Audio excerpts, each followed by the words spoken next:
Cito a todos que fechem seus microfones e aqueles que quiserem fechar o vídeo também para evitar alguma imagem meio desagradável. Então, a palavra com o pastor Hélio. Fique à vontade, pastor Hélio. Eu sou muito agradecido pela lembrança, pelo convite, e Juraci é um grande amigo, e eu acredito que essa foi a razão dele ter me convidado para esse culto de encerramento das reuniões da Ordem este ano. E espero que não seja também o meu culto de encerramento. Eu tenho a oportunidade de participar de outros. Estou vendo aqui alguns rostos muito conhecidos, gente que foi minha ovelha ajudando lá em Guarulhos. E vocês entenderam o que o Rubinho disse, né? Que ele estava sempre lá no meu gabinete. E depois ele deu a razão. Sempre que ele ia lá, ganhava livros. Não era o teor daquilo que ouvia, mas o fato de que eu subornava para ele voltar outras vezes. O tema saúde ministerial é um tema muito interessante. E nós sabemos que saúde é o bom funcionamento do organismo quando as suas partes funcionam sem esforço. Dificilmente isso se aplica ao ministério quando cada parte do nosso ministério funciona sem esforço. Se há algo que a gente tem que se esforçar muito é no ministério. Mas as outras definições que nós temos do dicionário é que saúde é vigor, é força. E eu creio que isso é muito importante em relação ao ministério. Nós vivemos num mundo em que saúde ocupou o primeiro espaço da agenda de nossos governantes e talvez uma das maiores preocupações do nosso povo. E é bom pensar em saúde ministerial. Quando o ministério não é saudável, o pastor adoece. Quando não é saudável, a família do pastor adoece. A igreja adoece. A falta de saúde ministerial tem contágio certo. Nós sabemos que há muitos filhos de pastor, não todos, mas muitos, que estão fora da igreja por falta de saúde no ministério pastoral. Dificuldades de relacionamento entre pastor e igreja e dificuldades de contornar problemas. Eu me lembro uma vez, na minha casa, eu tinha uma reunião toda primeira sexta-feira de cada mês com adolescentes e pais de adolescentes. Os adolescentes ficavam brincando, jogando ping-pong na garagem lá de casa, que era muito grande, e os pais dos adolescentes que iam, nós ficávamos conversando na sala e orando. E minhas filhas, uma delas era pré-adolescente e a outra, mais velha, era adolescente. Foram convidadas por uma das líderes da igreja para assistirem o show do ABBA em São Paulo. E essa irmã me procurou e disse: olha, pastor, não tem problema, não há censura, é para todas as idades, o ambiente não é um ambiente ruim, e elas estarão comigo. Eu deixei. As meninas estavam muito interessadas em ir e foram. E a filha de um diácono da igreja queria ir e não conseguiu ir. Ela ficou muito nervosa e revoltada e chorou muito e falou com os pais. E nesse dia o pai dela lá me questionou.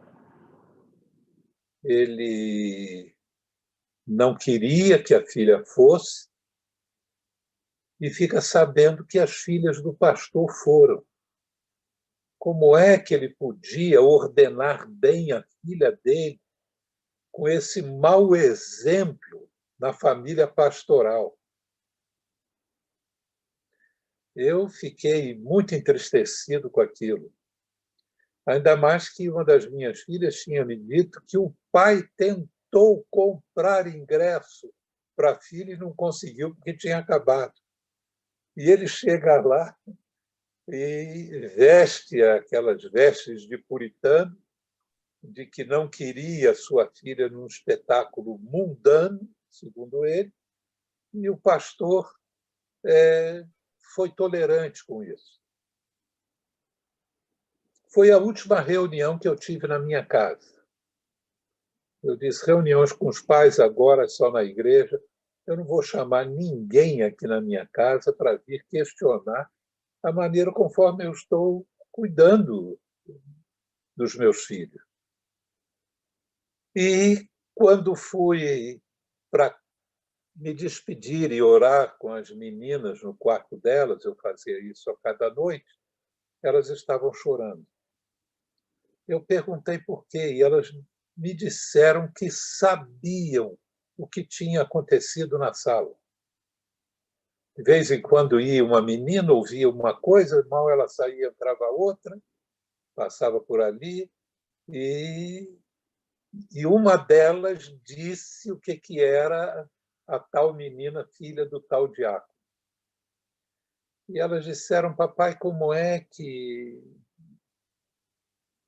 acontece isso? Como é que eles vão falar do nome da gente numa reunião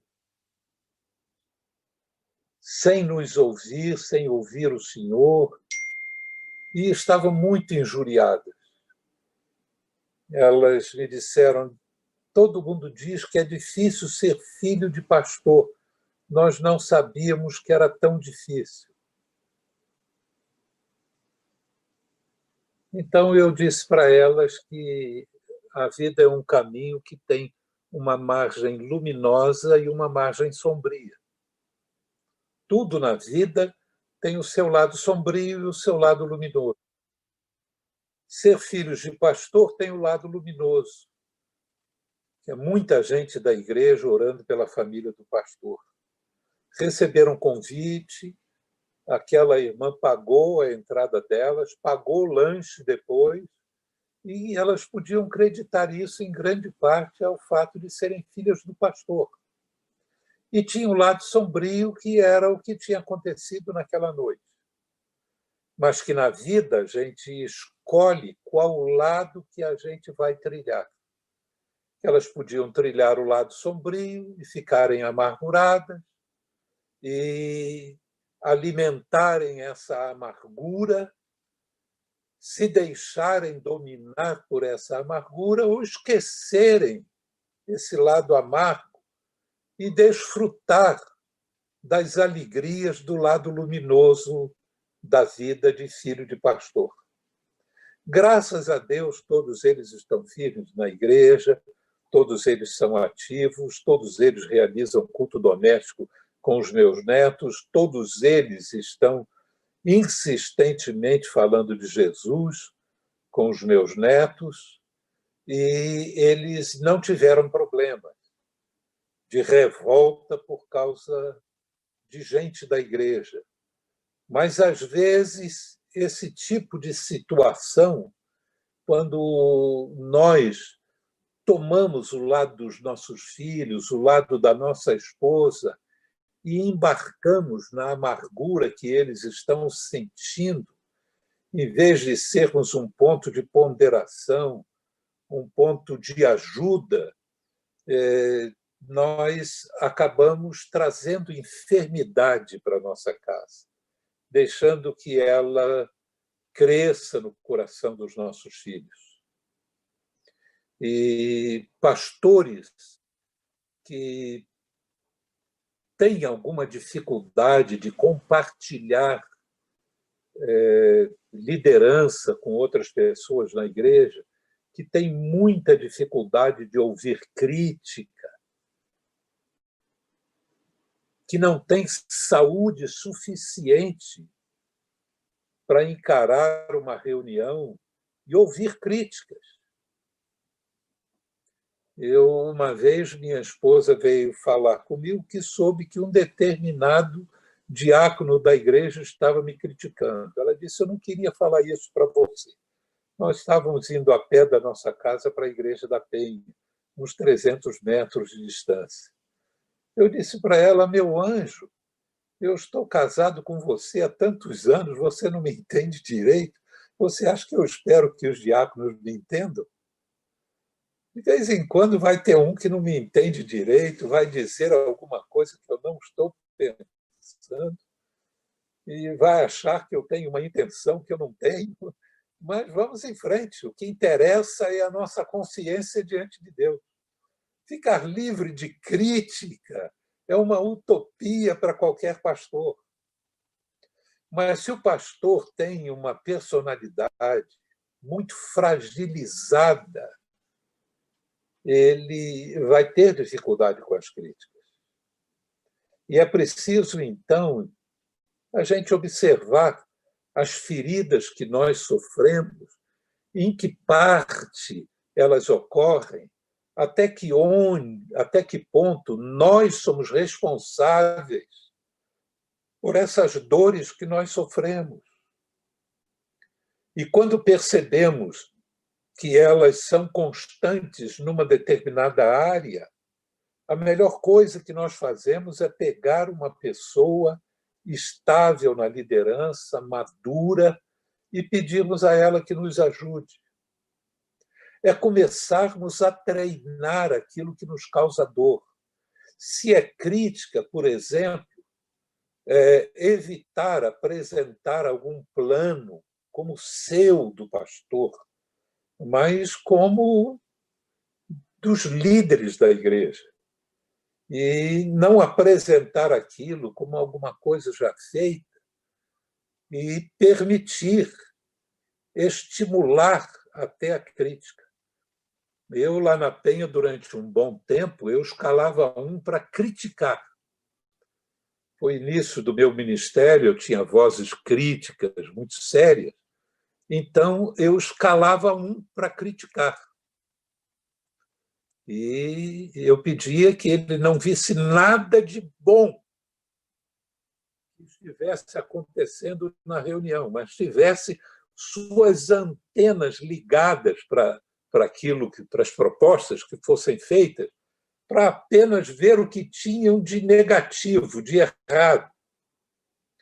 E, com isso, a gente podia antecipar problemas, podíamos discuti-los antes que eles aparecessem, e eu tinha uma válvula de escape. Não era uma panela de pressão que as pessoas se sentissem comprimidas para a hora que criticassem já chegarem com violência, chutando o pau da barraca.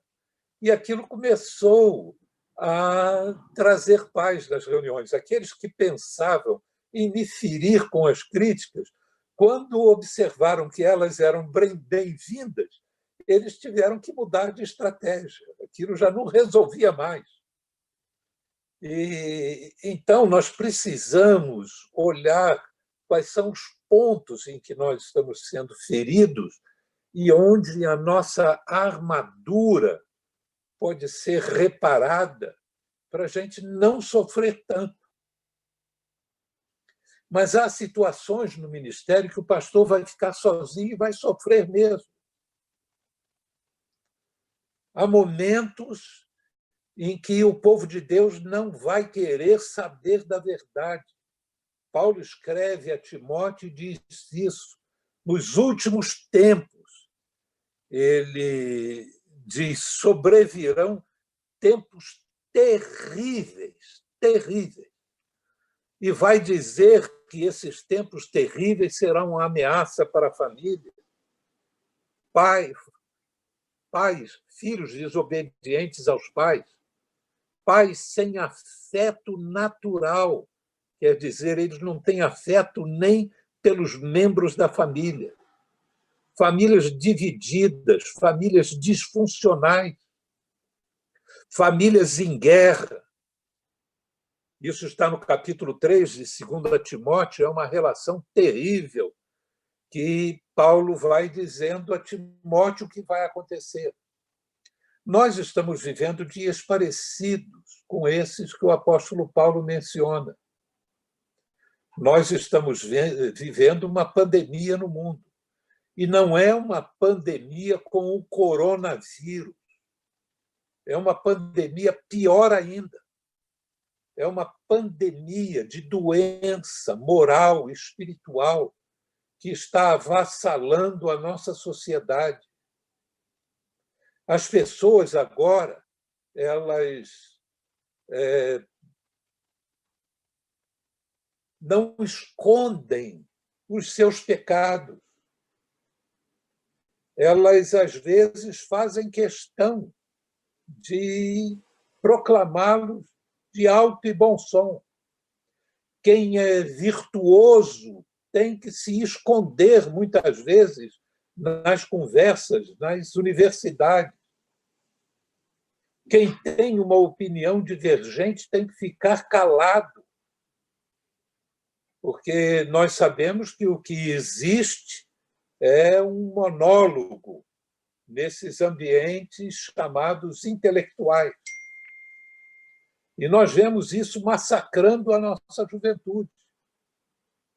O jovem sai da igreja, chega na universidade, com pouco tempo, a cabeça está virada, porque o mundo está doente. E há doenças que nós sofremos com os nossos próprios pecados. Pecados não vencidos.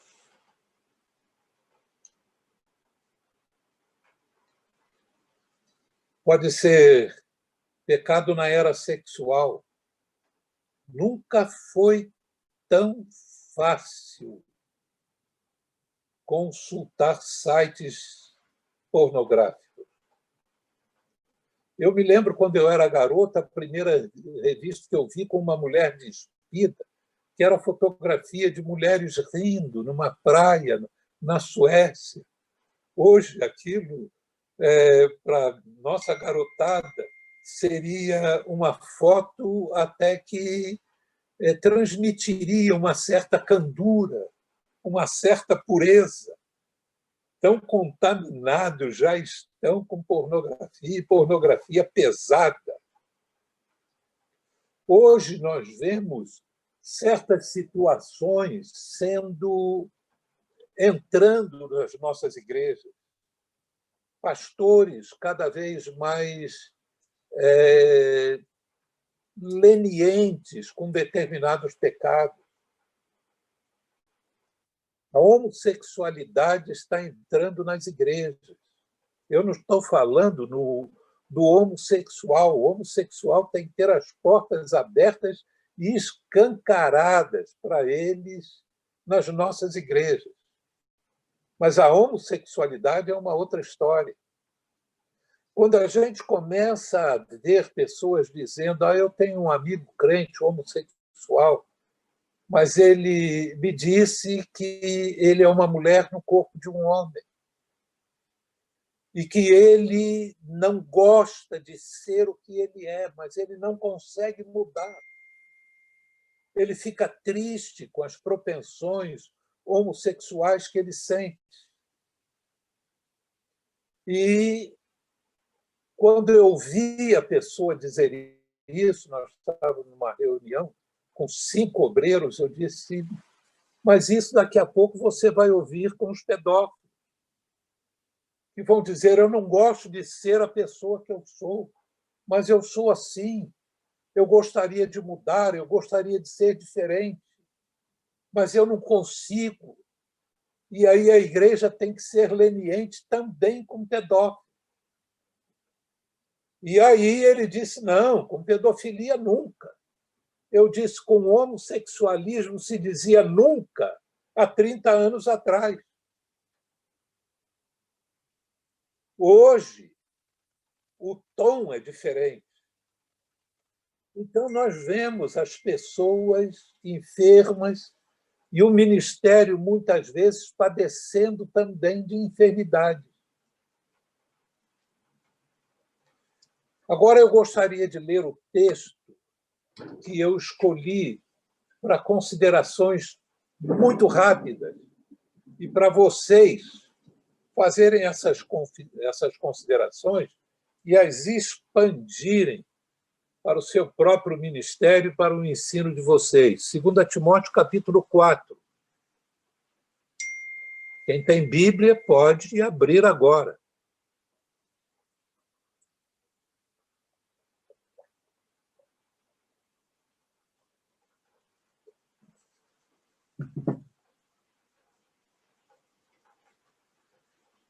Eu estou lendo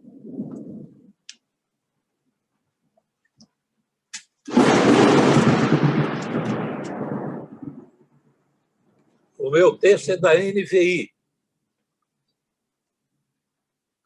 Cada vez que eu abro a Bíblia aqui em Atibaia, há uma comemoração, soltam foguetes. Não sei se vocês ouviram.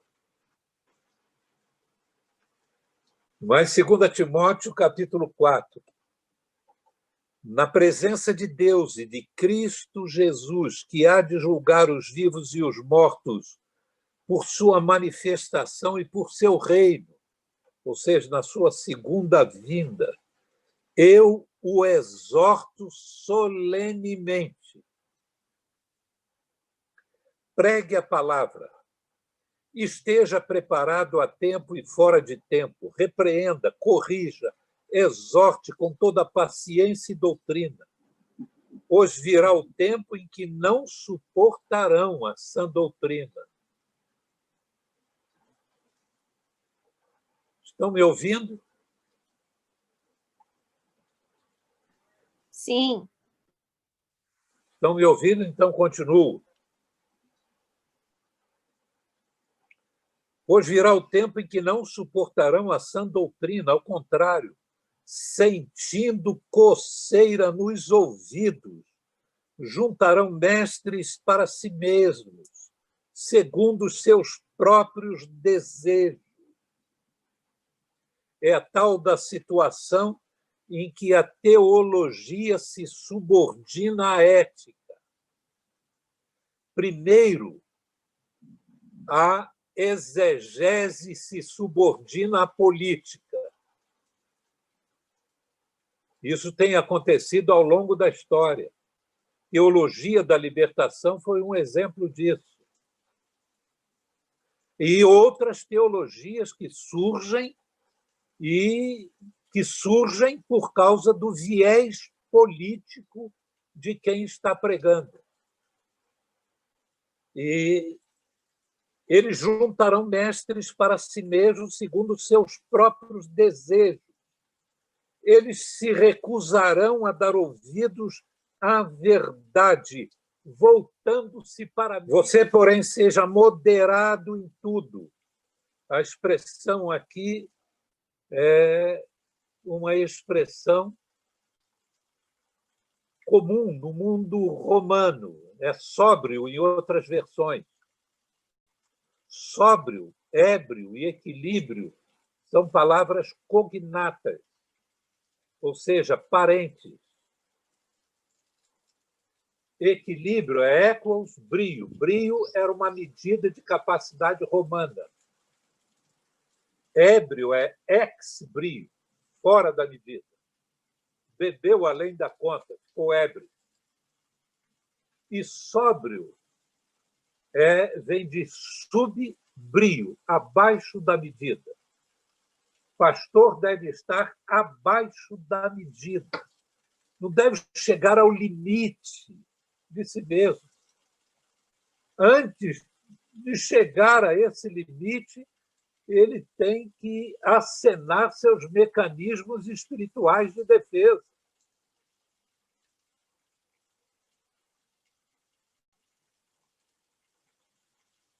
Ele continua dizendo: moderado em tudo, suporte os sofrimentos, faça a obra de um evangelista, cumpra plenamente o seu ministério. Está aí o resultado de saúde ministerial.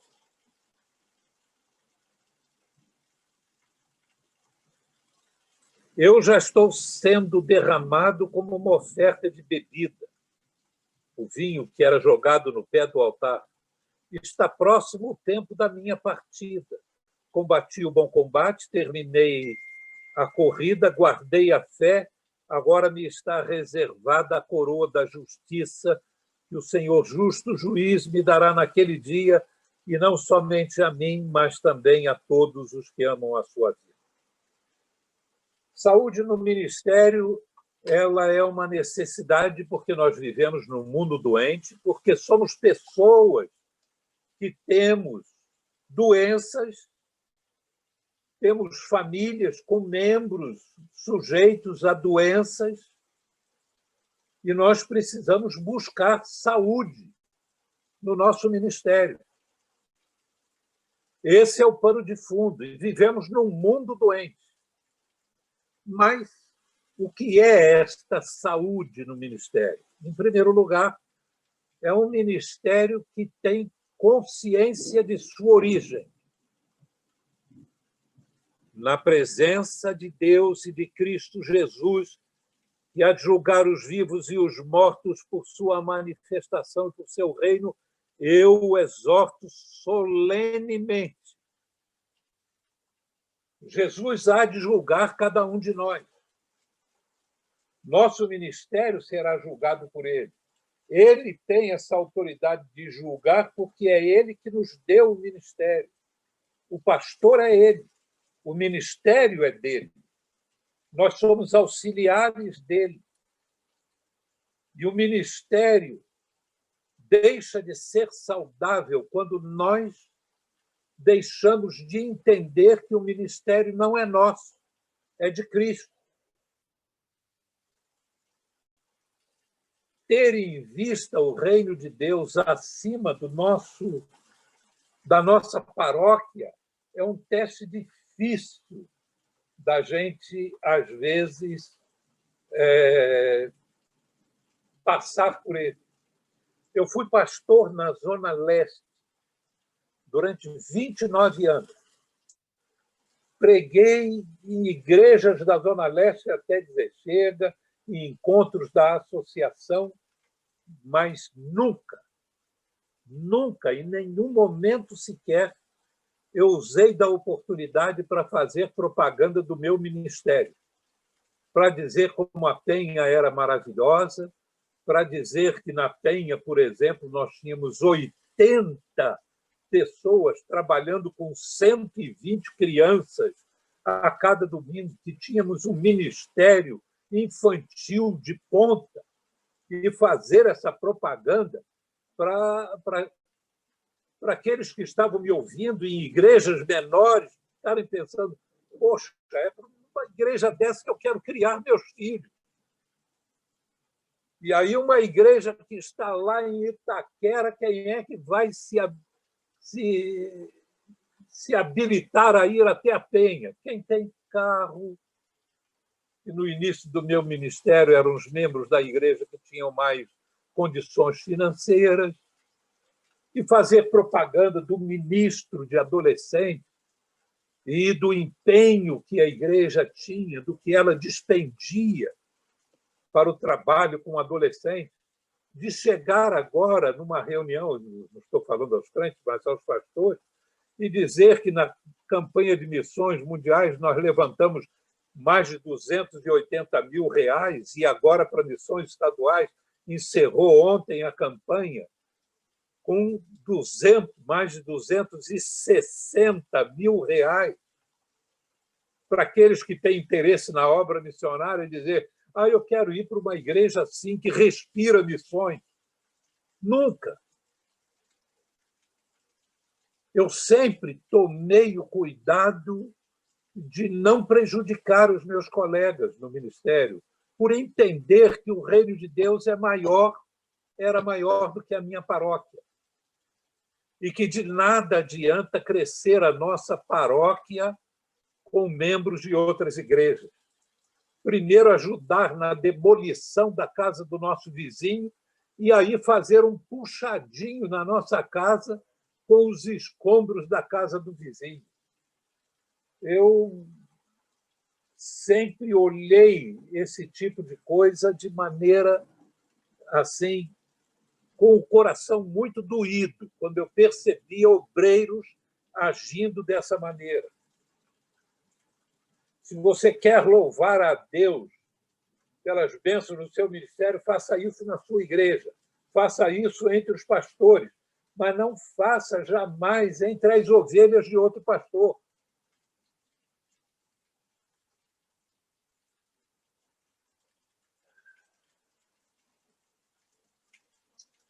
Eu estava falando que a gente precisa passar no teste de que o reino de Deus é mais importante. Eu diria que a obra de Jesus é mais importante que a nossa.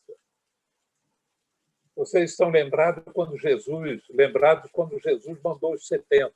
Eles voltaram numa alegria danada, porque até os demônios eram submetidos a eles. E eles estavam empolgados com essas manifestações de poder, e Jesus disse: alegrai-vos antes. Alegrai-vos em primeiro lugar, porque o nome de vocês está escrito no livro da vida. Antes de ficarem com todo esse júbilo por aquilo que vocês estão fazendo no reino de Deus, lembrem-se daquilo que eu estou fazendo por vocês. Sem Jesus não há evangelho. Sem Jesus não há ministério. Jesus, então, tem que ser a presença constante no ministério saudável. A pessoa de Jesus. A presença de Jesus. E é só Jesus, essa presença, que pode nos livrar de pecados que dominam a nossa vida. Paulo diz: na presença de Deus e de Cristo Jesus. Nossos ministérios seriam mais poderosos se nós constantemente estivéssemos atentos à presença de Jesus conosco. Dirigíssemos uma reunião sabendo que Jesus está presente. Ligássemos o computador sabendo que Jesus está presente. E na hora de, por curiosidade, consultar aquele ou aquele outro site, pensar em Jesus, ali em pé ao nosso lado, com a mão no nosso ombro. Se você conseguir se ver na presença de Jesus, eu duvido que você continue na direção que está indo. E qualquer que seja o pecado que nos domine, a ira, a inveja, a autossuficiência, esse sempre foi o meu maior pecado. Eu tinha problema até para ler a Bíblia. Como eu tinha uma boa memória, eu começava a ler e já sabia o que vinha depois. Só existia a imprensa bíblica brasileira e a sociedade usava a imprensa. Então, lendo o mesmo texto, mais de 40 anos de crente, o irmão sabe o que acontecia. Eu cheguei a decorar 1/3 do Evangelho de João. Então, eu sabia muitas partes da Bíblia de cor. Eu começava a ler e eu já sabia as palavras, as frases que vinham a seguir. E aí vinha aquele negócio no ouvido: para que você ainda está lendo? Você já sabe. Você já sabe.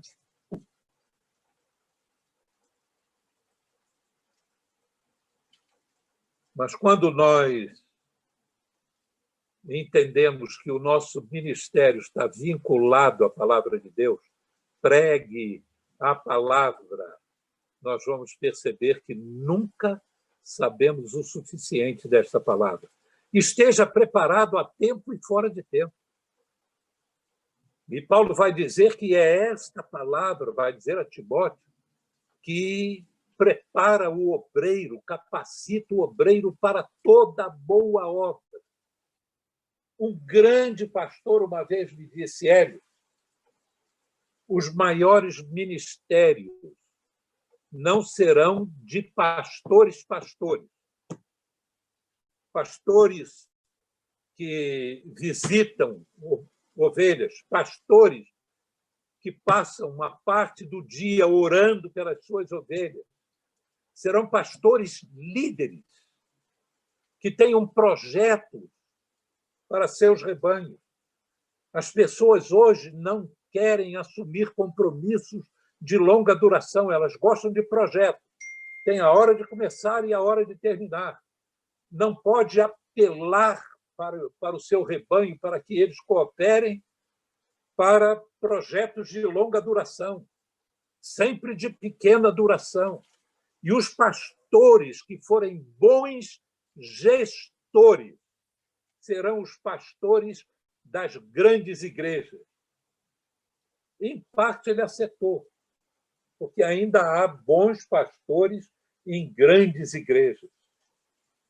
Mas, meus irmãos, um ministério não pode ser saudável se o pastor não conhece as ovelhas a quem ele prega. Se ele só conhece através dos seus estudos de sociologia, se ele conhece as suas ovelhas apenas pelas análises culturais e as percepções culturais que ele tem. Quando eu disse na Penha que estava entregando o meu ministério, eu disse para eles, quando terminar a minha casa em Atibaia, eu vou para lá e entrego o ministério. Quando a casa ficou pronta, eu disse, agora vou comunicar à igreja que estou entregando o ministério. Domingo, eu já vou convocar a igreja para uma sessão extraordinária e no próximo domingo já vamos nomear uma comissão de indicação do futuro obreiro da igreja. Mas disseram, de jeito nenhum, o senhor pode preparar sermões lá em Atibaia, vir para São Paulo na sexta-feira, o senhor vai ver que maravilha preparar sermão em Atibaia. Eu disse, eu não vou conseguir ser pastor de sexta a domingo, não estar à disposição dos membros da igreja no restante da semana, pedir a outro que faça uma visita, que eu perceba que quem tem que fazer sou eu.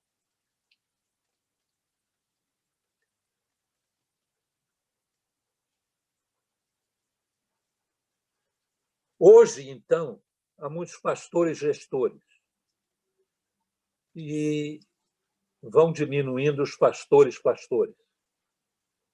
Mas pastor, por definição, é aquele que cuida de ovelhas. Ministério saudável é o ministério do pastor que está junto de suas ovelhas. Na carta aos Hebreus, o autor da carta diz que o pastor há de dar contas. Orem pelos seus pastores que têm zelo de vocês e que hão de dar contas de suas almas. Isso sempre foi uma coisa que me amedrontava quando eu passava por aqui e lia. Eu não vou poder evitar esse julgamento. Paulo diz, Jesus Cristo, que há de julgar os vivos e os mortos. Mas, graças a Deus, que o ministério saudável tem a sua recompensa. Paulo exerceu um ministério saudável. Ele disse, combati o bom combate, acabei a carreira, guardei a fé, desde agora está me reservada a coroa, não era o céu, era a apreciação do seu Senhor. Eu ainda tenho que trabalhar muito. Uma das coisas que me perguntaram foi isso: pastor, o senhor crê que o senhor já realizou a obra que o senhor deveria realizar? Eu disse: meu irmão, eu só vou fazer isso se Deus me der mais 200 anos de vida. Eu tenho sido um pastor com muita fragilidade. E eu me amparo na misericórdia de Deus e espero na graça de Deus para a salvação e para tudo que me relaciona com Jesus Cristo. Ministério Saudável, então, tem sua origem em Cristo, tem um sério compromisso com a palavra de Deus. E aqui vai uma coisa que eu ouvi de Kenneth Hughes. Ele dizia: Paulo disse que quem prega o Evangelho deve viver do Evangelho. Nós estamos chegando num tempo que Paulo talvez tivesse que escrever: quem vive o Evangelho deve pregar o Evangelho. Então, o pastor prega a palavra e o pastor espera a aprovação somente de seu Senhor.